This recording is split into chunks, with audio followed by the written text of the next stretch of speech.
I was in the, from the beer chemist at Fairfield, the control lab in Louisville had a lot of different jobs. They had a beer chemist who did the same work at the Louisville distillery that I'd been doing at Fairfield. So I was familiar with that. They had a finished whiskey chemist that analyzed the finished aged whiskey. They had a person that analyzed the distillate off the stills and a chemical analysis of that.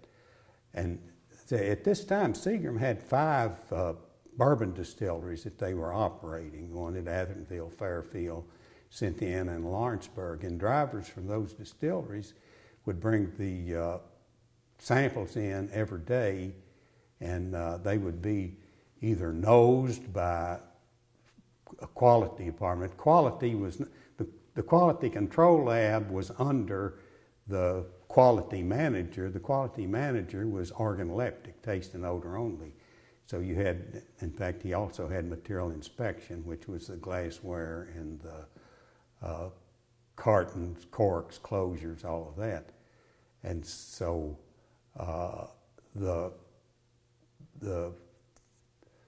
distillate off the still was analyzed chemically, and that is old wet chemistry, you know. It's before all this gas chromatography and all of that. And so it took a while for some of the things, they were lumped together.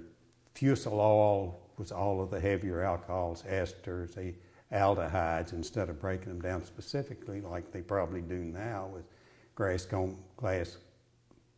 chromatography, where that they know every individual component, they were lumped. But like in the quality lab, where that you could detect by odors,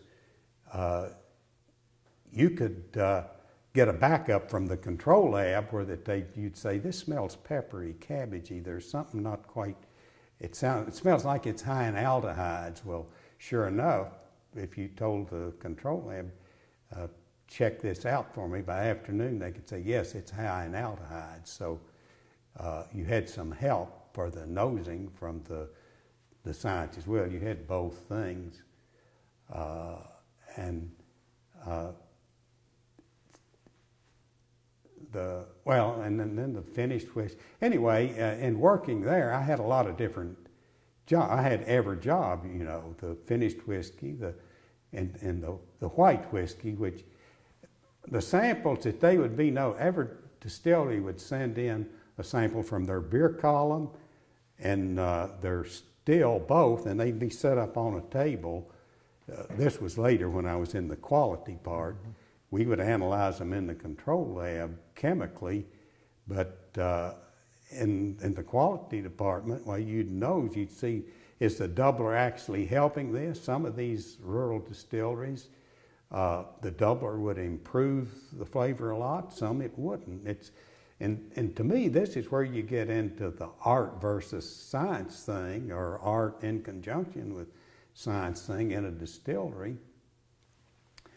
I've got to say something here, and that there's the useful thing about what I went through at Seagram is here's 5 little bourbon distilleries sending all of their stuff into a central office to be analyzed chemically, organoleptically, and every other way. And I was in every job and everything looking at those samples.